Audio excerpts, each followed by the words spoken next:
اچھا جی، آگے چل کے وہ یہ لکھتا ہے کہ مسیح خود اپنے آپ کو ایک نبی کی حیثیت سے پیش کرتا تھا، اناجیل کی متعدد عبارتوں سے ظاہر ہوتا ہے، مثلا یہ کہ ایک عبارت کوٹ کی گئی ہے لوکا سے،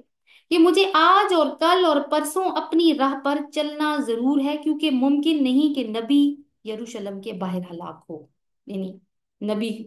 اپنے آپ کو نبی کہا۔ وہ اکثر اپنا ذکر ابن آدم کے نام سے کرتا تھا، یسوع کہیں اپنے آپ کو ابن اللہ نہیں کہتا تھا۔ اچھا جی، اب اس کے بعد کیونکہ میں نے آپ سے کہا کہ آرٹیکل تو کافی لمبا ہے، اب یہ اس میں یہ بھی مصنف لکھتا ہے کہ ان کے اوپر جو حالات گزرے وہ وہی حالات تھے جو کسی عام انسان پہ گزرتے ہیں، یعنی پیدا ہونا، پھر بچپن سے جوانی تک کا ایک فطری طور پر ایک جسمانی اور ذہنی نشو و نما کے مدارس سے گزرنا، بھوک لگتی تھی ان کو، پیاس لگتی تھی، تھکتے تھے، سوتے تھے، حیرت میں مبتلا ہوتے تھے، دکھ اٹھایا، مرا، انہوں نے یہ سب کچھ لکھا۔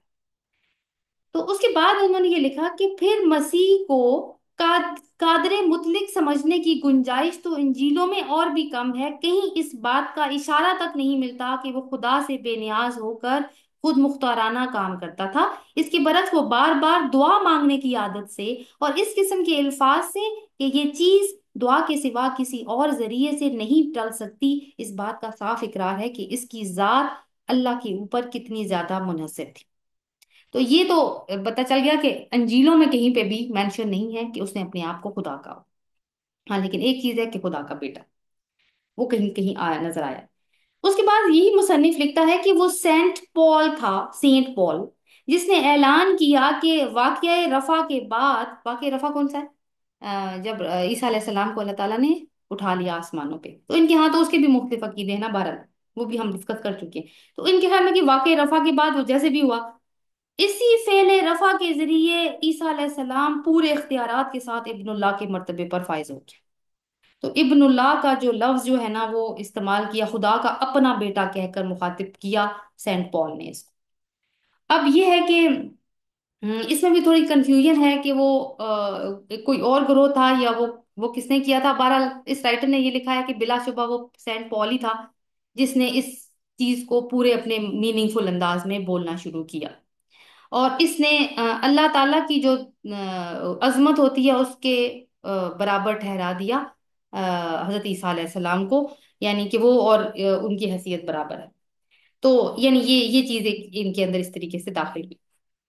پھر اب یہ کہ تثلیث کا عقیدہ کیسے آیا ان کے اندر، کہ نہیں وہ اللہ تثلیث کا عقیدہ کیا ہے کہ یہ تین خداؤں میں مانتے ہیں نا، کہ ایک اللہ ہے، ایک اللہ کا بیٹا ہے یعنی عیسیٰ ابن مریم، اور ایک روح القدس ہے یعنی جبریل امین، تینوں کو خدائی میں ایکول حصہ ہے۔ تو آگے اسی جو انسائکلوپیڈیا ہے برٹانیکا، اس کا ایک دوسرا مضمون ہے کرسچینٹی، اس میں ایک اور ان کے مسیحی عالم ہیں ریورنڈ جارج ولیم ناکس، انہوں نے اس کے اوپر ایک لائک آرٹیکل لکھا، اور وہ کیا لکھا کہ عقیدہ تثلیث کا فکری سانچہ یونانی ہے اور یہودی تعلیمات اس سانچے میں ڈالی گئی، یعنی سانچا کی لیا ہے کیونکہ یہ گریکس کے ساتھ رہا کرتے تھے، تو ظاہر ہے جس طرح سے ہمارے اندر ہندو کلچر کا بہت زیادہ انفلوئنس ہے نا، تو اب ہم ان کلچر کا انفلوئنس لے کے ان کا ڈھانچہ لے لیں اور اپنی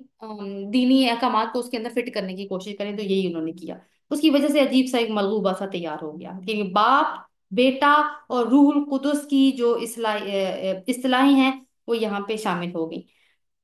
گریکس کے کیا کیا تین کون سے تین خدا تھے؟ ایک سب سے بڑا خدا تھا زیوس، دا کنگ گاڈ، پھر تو دوسرے نمبر پہ ہیڈیز، اس کو گاڈ آف انڈر ورلڈ کہا جاتا تھا، اور اس کے بعد تھا پوزیڈن، یہ تھا کنگ آف دا سی۔ تو اب اس کے علاوہ بھی آپ دیکھیں کہ دنیا میں اگر ہم مزید مذاہب کا مطالعہ کریں تو ہندوازم میں بھی تین خداؤں کا تصور ہے، برہما، وشنو اور شیوا، وہاں پہ بھی یہ تین پائے جاتے ہیں۔ تو یہ وہی والی بات ہے کہ ڈھانچہ وہاں سے اٹھایا اور یہاں پہ اس کو شامل کر لیا۔ اب اس سلسلے میں ایک اور مضمون ہے اسی انسائکلوپیڈیا میں، چرچ ہسٹری کے نام سے، اس کے اندر سے میں کچھ آپ کو پڑھ کے سنا رہی ہوں کہ تیسری صدی عیسوی کے خاتمے سے پہلے بکثرت تعداد عیسائیوں کی ایسی تھی جو مسیح کی الوہیت کے قائل نہیں تھے، یعنی وہ اس بات کے قائل نہیں تھے کہ مسیح جو ہے وہ خدا ہے۔ چوتھی صدی میں اس مسئلے پر سخت بحثیں چھڑی جس سے کلیسا کی بنیادیں ہل گئیں۔ آخرکار 325 عیسوی میں نیکیا کی کونسل نے الوہیت مسیح کو باضابطہ سرکاری طور پر اصلی مسیحی عقیدہ قرار دیا اور اسے مرتب کر دیا۔ نیکیا میں ان کی کونسلز ہوتی ہیں ہر سال نا، یعنی یہ ملا کرتے تھے سارے عالم ان کے، اور اس کے اوپر نا کچھ ڈسکشنز ان کی اسی لیول کو لے کے ہوتی تھیں، یعنی ریلیجیس ڈسکشنز۔ تو 325 میں نیکیا ایک علاقہ ہے، وہاں پہ ان کی کونسل منعقد ہوئی، تو اس میں انہوں نے سرکاری طور پر یہ کہہ دیا کہ مسیح ہی خدا ہے۔ اگرچہ اس کے کچھ بعد بھی کچھ مدت تک جھگڑا چلتا رہا، لیکن آخر کار فتح نیکیا ہی کے فیصلے کی ہوئی، جسے مشرق اور مغرب میں اس حیثیت سے تسلیم کر لیا گیا کہ صحیح العقیدہ عیسائیوں کا ایمان اسی پر ہونا چاہیے۔ بیٹے کی الوہیت کے ساتھ ساتھ روح کی الوہیت بھی تسلیم کر لی گئی، یعنی ہو گئے نا تین پہ پورے، کہ اللہ تو ہے ہی ہے، بیٹا بھی ہے اور ساتھ میں روح بھی شامل ہے۔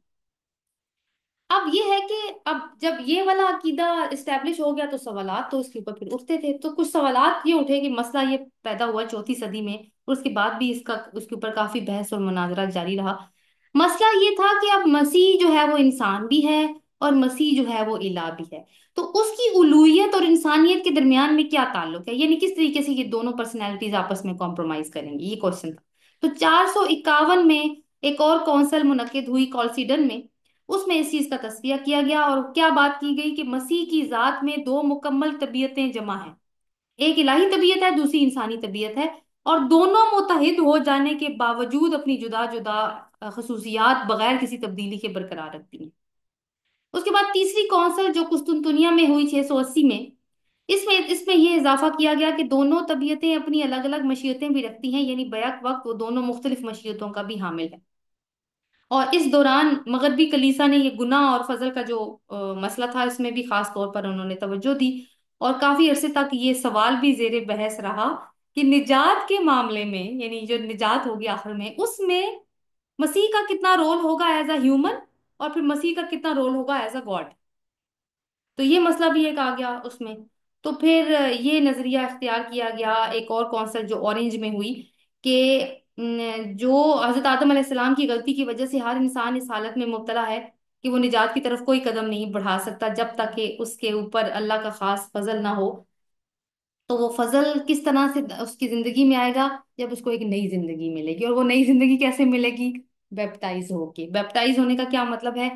کہ ان کے ہاں ایک ہولی واٹر ہوتا ہے، اس کے اندر جب بچہ پیدا ہوتا ہے تو اس کو ڈپ کرتے ہیں، ڈبکی لگواتے ہیں اس کی۔ اس کے علاوہ کوئی اگر عیسائیت میں داخل ہو، کوئی ہو، کوئی بھی انسان، تو اس کو بھی اس پانی کے اندر ڈبکی لگاتے ہیں تو پھر وہ پاک ہو جاتا ہے۔ تو اس طرح کی چیزوں کر کر کے تو یہ چیزیں ان کے اندر داخل ہوئی۔ تو آپ یہ دیکھیں کہ یہ جتنی بھی چیزیں انہوں نے داخل کی ہیں، اس جس نے مسیحوں کو گمراہ کر دیا ہے، وہ عقیدت اور محبت کا غلوف ہی تھا، جس کے بارے میں ہم اگلی آیات میں پڑھیں گے۔ تو اسی کی وجہ سے انہوں نے پھر حضرت عیسیٰ علیہ السلام کے لیے ابن اللہ کے الفاظ بھی استعمال کیے، اور وہ ایک اور عقیدہ بھی انہوں نے شامل کیا، یہ جو کفارے کا عقیدہ ہے، کہ وہ کفارہ کیسے ہے کہ اللہ تعالیٰ نے سارے انسانوں کو کے اوپر سے وہ گناہ کا بوجھ ہٹانے کے لیے اپنے بیٹے کی قربانی دی۔ تو اب اس کی بات کیا ہے کہ یعنی یہ جو غلط موڑ انہوں نے کاٹے، اس کے اوپر انہوں نے کوئی اصلاح نہیں کی، بلکہ اس کو ایک کیونکہ قرآن تو آپ کو پتا ہے عقلی دلائل کے اوپر بات کرتا ہے، تو یہ عقلی دلائل نہیں ہے، پھر وہ کہتے ہیں نہیں عقل کے اوپر اس کا کوئی فیصلہ نہیں ہوگا، جو فیصلے ہو گئے ہیں اسی کے اوپر ہی مان کے بیٹھے۔ تو ابھی بھی جو ہے، ابھی آپ کچھ اگر کرسچن کنورٹس کو دیکھیں، ان کے انٹرویو سنیں، تو آپ کو یہ چیزیں نظر آئیں گی کہ وہ کس قسم کی کنفیوژنس کا شکار تھے، جو کہ ظاہر ہے کہ ہو جاتی ہے کہ ایک خدا بھی ہو اور وہ تین بھی ہوں، تو یہ کس طرح سے ممکن ہے، اور وہ تین ایک بھی ہو۔ اچھا جی، آگے اللہ تعالیٰ کہتے ہیں وَمَا مِنْ إِلَٰهٍ، اب آیت کی طرف واپس آتے ہیں، وَمَا مِنْ إِلَٰهٍ إِلَّا إِلَٰهٌ وَاحِدٌ، اور نہیں ہے کوئی الہ مگر اللہ ایک ہی، یعنی وحدانیت کی بات کی ہے کہ اللہ الہ کون سی ہستی ہوتی ہے جو عبادت کے لائق ہوتی ہے، جس سے محبت بھی کی جاتی ہے۔ آگے دیکھتے ہیں وَإِن لَّمْ يَنْتَهُوا عَمَّا يَقُولُونَ لَيَمَسَّنَّ الَّذِينَ كَفَرُوا مِنْهُمْ عَذَابٌ أَلِيمٌ، اور اگر وہ باز نہ آئے اس سے جو وہ کہتے ہیں، البتہ ضرور پہنچے گا ان کو جنہوں نے کفر کیا ان میں سے دردناک عذاب۔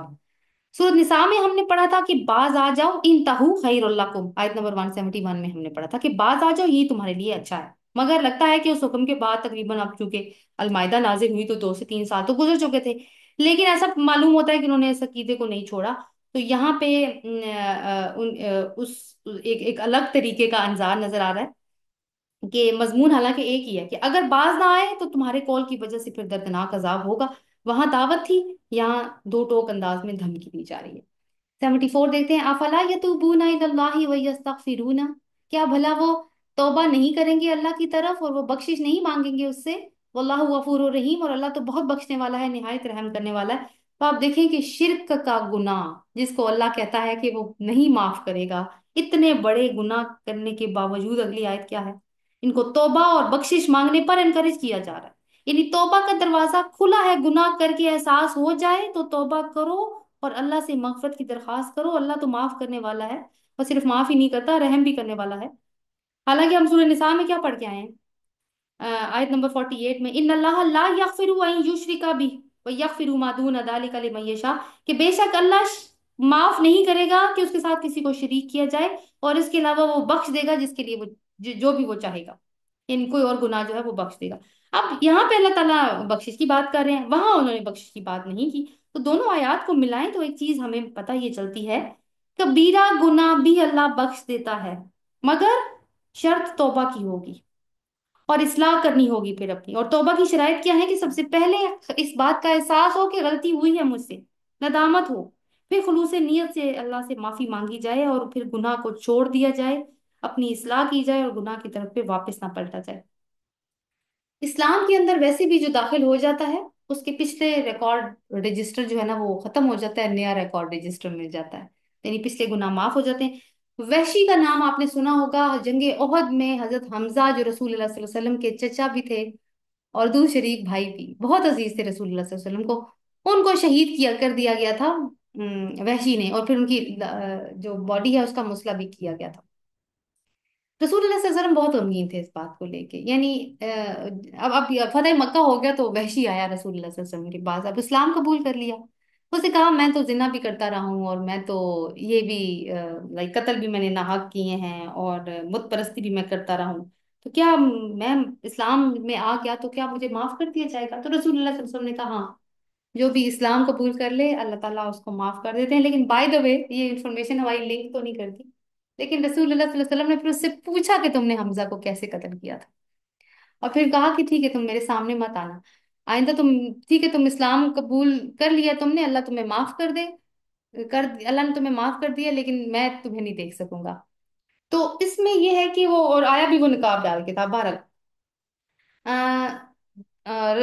سورت فرقان کی آیت نمبر 70 میں اللہ تعالیٰ ارشاد فرماتے ہیں الا من تاب و آمن و عمل صالحا، مگر جو توبہ کرے اور ایمان لے آئے اور اچھے کام کرے تو پھر اس کی توبہ قبول کر لی جاتی ہے۔ 75 آیت نمبر دیکھیں، پھر وہی بات، مل مسیح ابن مریم الا رسول، نہیں ہے مسیح ابن مریم مگر ایک رسول، قد خلت من قبلہ الرسل، اور تحقیق اس سے قبل کئی رسول گزر چکے ہیں، تو جس طرح بہت سے رسول پہلے گزر چکے ہیں اسی طرح عیسیٰ علیہ السلام بھی صرف اللہ تعالیٰ کے ایک رسول ہیں، یعنی وہ خدا نہیں ہے اور نہ ہی خدائی میں حصے دار ہیں، وہ امہ صدیقہ، اور ان کی ماں بہت سچی تھی، صدیقہ کا ٹائٹل یہاں پہ دیا گیا ہے۔ پہلی بات یہ ہے کہ ان کی ماں تھی کون؟ حضرت مریم علیہ السلام، اب خدا ہے تو وہ خدا کی ماں تو نہیں ہو سکتی، تو اس کی تو ماں تھی، تو انسان تھا،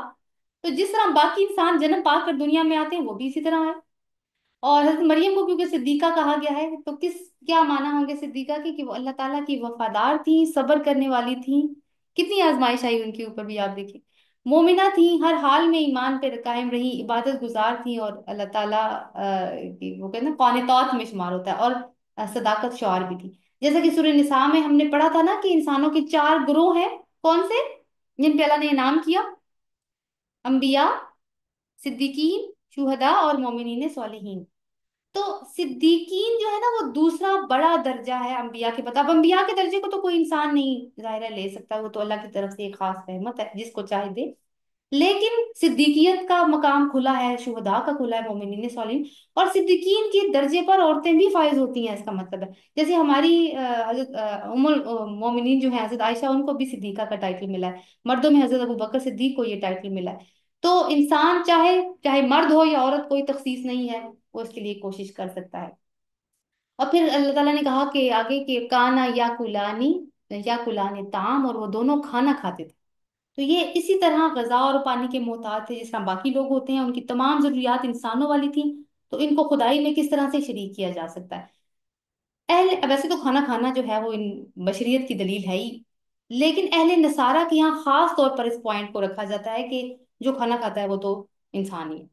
تو اسے انہیں کے پوائنٹ کو سامنے رکھ کے یہاں پہ بات کی گئی ہے۔ اور پھر یہ ہے کہ ہمیں پتہ ہے کہ باقی کی مخلوقات میں کہ فرشتے جیسے کھانا نہیں کھاتے، حضرت ابراہیم کے پاس آئے تھے، حضرت ابراہیم نے ان کے سامنے کھانا پیش کیا تھا تو وہ نہیں کھاتے تھے۔ تو یہ ہے کہ جو بشر ہوگا اس کے سارے تقاضے وہی وہی ہوں گے، جو کہ جو حضرت عیسیٰ کے ساتھ بھی وہی تقاضے جڑے ہوئے تھے۔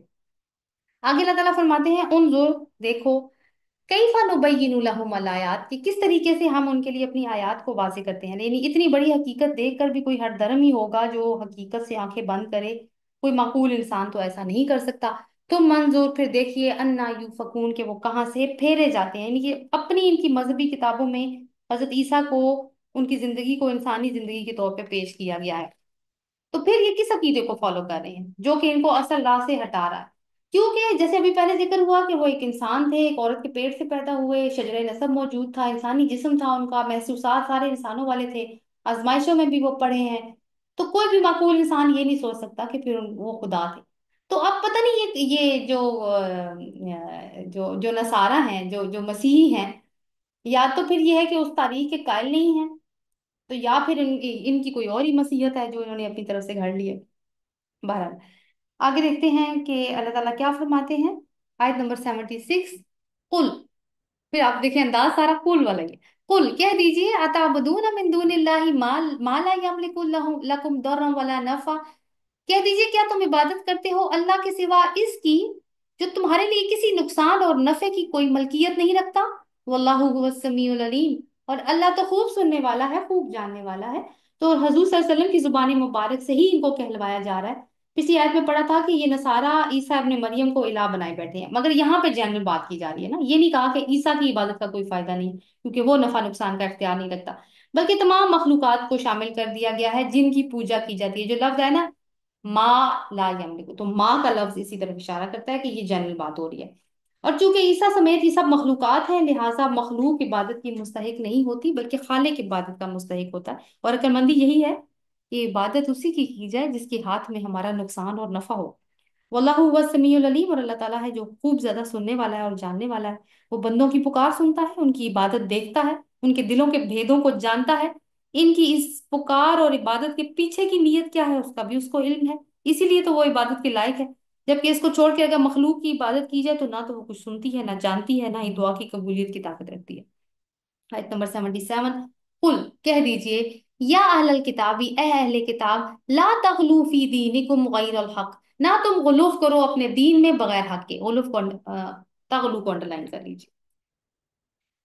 ولا تتبعوا اهواء قوم قد ضلوا من قبل واضلوا كثيرا وضلوا عن سواء السبيل، اور نہ تم ایک قوم کی خواہشات کی پیروی کرو، تحقیق وہ گمراہ ہوئے اس سے پہلے اور انہوں نے کثیر تعداد کو گمراہ ہوا، وہ بھٹک گئے تھے سیدھے راستے سے۔ تو ایک تو بات یہ ہے ان کو منع کی جا رہا ہے کہ غلوف نہ کرو، وہ تو ہم دیکھیں گے کہ غلوف کیا ہوتا ہے، اور دوسری بات یہ ہے کہ تم کسی ایسی قوم کی خواہشات کی پیروی نہ کرو جو خود تو گمراہ ہیں اور انہوں نے بہت ساری قوموں کو گمراہ کیا۔ غلوف کیا ہوتا ہے؟ سورہ نساء کی آیت نمبر 171 میں اس کا تذکرہ گزرا، کسی کی محبت یا نفرت کی وجہ سے اس کے مقام کو بڑھا یا گھٹا دینا، جیسے کہ عیسائیوں نے حضرت عیسیٰ علیہ السلام کی محبت میں اتنا بڑھے کہ ان کو خدا کے درجے پر لے گئے، اور یہودی عیسیٰ علیہ السلام کی نفرت میں اتنا بڑے کہ ان کو نبی تک تسلیم نہیں کیا، ان کو ولد الزنا تک کہا، تو یہ سارا غلوف ہے۔ تو اس کے علاوہ یہ ہے کہ اب غلوف کا نتیجہ کیا نکلا، یہ مسیح کو اللہ کا بیٹا بنا دیا گیا، یہ کہا کہ مسیح ہی اللہ ہے معاذ اللہ، اور تثلیث کا عقیدہ بھی کھڑا۔ تو یہ جو بات آئی کہ کسی قوم کی خواہشات کی پیروی نہ کرو، یہ کون سی قوم ہے؟ یہ وہ قوم یا وہ لوگ ہو سکتے ہیں یا کوئی مشرک اقوام ہو سکتی ہے جن کے فلسفے سے متاثر ہو کر عیسائیوں نے اپنے عقیدے میں مشرکانہ عقائد شامل کر لیے تھے، جیسے ابھی ہم نے یونانی فلسفے کی بات پڑھی۔ اور یہود کا ایک غلوف یہ بھی تھا، وہ بھی اس میں ایڈ کر لیں پچھلے والے میں، کہ وہ حضرت عزیر علیہ السلام کو اللہ کا بیٹا قرار دیتے تھے معاذ اللہ۔ اور تیسری بات جو اللہ تعالیٰ نے بتائی ہے وہ نتیجہ ہے کہ اگر تم نے یہ سب کچھ نہ چھوڑا تو تم بھی گمراہ ہو جاؤ گے جیسے وہ قومیں گمراہ ہوئی جن کے راستے پر تم چلنے کی کوشش کر رہے ہو۔ تو اندھی تقلید کی بھی بات آ رہی ہے کہ مت کرو، تمہیں دلائل کے ساتھ قائل کیا جا رہا ہے تو تم اپنی عقل استعمال کرو۔ تو یہ آیات ظاہر کرتی ہے کہ بنی اسرائیل کو بچانے کی آخری کوشش ہو رہی ہے تاکہ وہ خواہشات نفس، اختلافات اور جو انحرافات کی گہرائیوں اور اندھیروں سے نکلے جس میں یہ لوگ گھر چکے ہیں۔ اور اس سے پہلے والے لوگ بھی اسی حال میں تھے، یہ بھی اسی راستے پر ہیں، یہی حال رہا تو پھر آئندہ آنے والی نسلیں بھی گمراہی کا شکار ہو جائیں گی۔ تو یہاں سے ہمیں آیت نمبر 70 سے 77 تک تین حقائق ہمارے سامنے آتے ہیں، ان کو نوٹ کرنا ہے۔ نمبر ون، اسلامی نظام زندگی میں عقیدے کی درستی کے لیے کس قدر زور دیا گیا۔ کون سا عقیدہ درست ہے؟ عقیدہ توحید، اور اس کو ہر طرح کی شرکیہ ملاوٹوں سے پاک کیا گیا ہے۔ اللہ کی حقیقت واضح کی گئی ہے کہ وہ اپنی ذات میں یکتا اور صفات میں منفرد ہے، اور اس بات کی سختی سے نفی کی گئی ہے کہ کوئی اس کا شریک نہیں ہو سکتا۔ درست عقیدے کا فائدہ کیا ہوتا ہے؟ کہ انسان کی سوچ اور اس کے عمل کی ڈائریکشن صحیح رہتی ہے، اور غلط عقائد غلط سوچ اور غلط عمل کو دعوت دیتے ہیں۔ دوسری بات، قرآن نے اس بات پر کفر کی مہر لگا دی ہے جس کا عقیدہ جس کا بھی عقیدہ یہ ہے کہ عیسیٰ اللہ ہے یا تین میں سے ایک خدا ہے۔ اس کے بعد کسی مسلمان کے پاس یہ جواز نہیں بچتا کہ وہ اہل کتاب کو خوش کرنے کے لیے کہے کہ نہیں تم بھی دین پہ ہی ہو، تم بھی بس ٹھیک ہے تمہارا دین بھی، اس لیے کہ کفر اور دین ایک جگہ جمع نہیں ہو سکتے، اور کفر کبھی اللہ کا دین نہیں ہو سکتا۔ اور تیسری چیز، تیسری حقیقت یہ ہے کہ جو نتیجے کے طور پہ ہمارے سامنے آئی ہے کہ ایسے مشرکانہ عقائد رکھنے والے اہل کتاب اور اسلام میں شامل توحید پرست لوگ، ان دونوں کے درمیان دوستی نہیں ہو سکتی۔ کیوں؟ یہ پہلے منع کیا گیا تھا نا کہ دوستی نہیں کرنی پچھلے سیشن میں۔ مسلمانوں کا عقیدہ ہے کہ اب دین صرف وہی ہے جو محمد صلی اللہ علیہ وسلم لے کر آئے، تو اور ظاہر ہے کہ یہ ایک نظریاتی ٹکراؤ بن گیا۔ یہ مشرکانہ عقائد رکھنے والے اہل کتاب ہوں، مشرکین ہوں، یہ آپس میں تو دوست ہو سکتے ہیں، لیکن یہ مسلمانوں کے دوست نہیں ہو سکتے، اس لیے کہ ان کے درمیان میں کوئی کامن گراؤنڈ نہیں ہے، کیونکہ دوستی کے لیے اسی کی ضرورت ہوتی ہے۔ مگر یہ ہے کہ دونوں پارٹیوں کے نظریات بالکل الگ الگ ہیں۔ تو مسلمان جتنی مرضی کوششیں کر لیں، کیونکہ مسلمان بھی کوششیں کرتے ہیں اور باقی مذاہب کے لوگ بھی، وہ انٹرفیتھ کانفرنسز ہوتی ہیں جس میں تینوں مذاہب کے جو علماء ہیں ان کو بلایا جاتا ہے اور پھر ایک یونٹی پیدا کرنے کی کوشش کی جاتی ہے، لیکن جی جتنی مرضی کوشش کر لیں نہ ہماری تاریخ اس بات کو وہ واضح کرتی ہے، یعنی کوئی ہمیں اپنی تاریخ سے ایویڈنس نہیں ملتا کہ یہ اکٹھے ہو سکتے ہیں ایک جگہ پہ، نہ ہی ہمیں حال میں یہ پتا چل رہا ہے کہ ایسا کچھ ہو سکتا ہے، اور نہ ہی ظاہر ہے کہ مستقبل میں بھی جو چیز چلے گی وہ بھی ایسی ہی چلے گی کہ ان کے درمیان میں کمپرومائز نہیں ہو سکتا۔ تو لہٰذا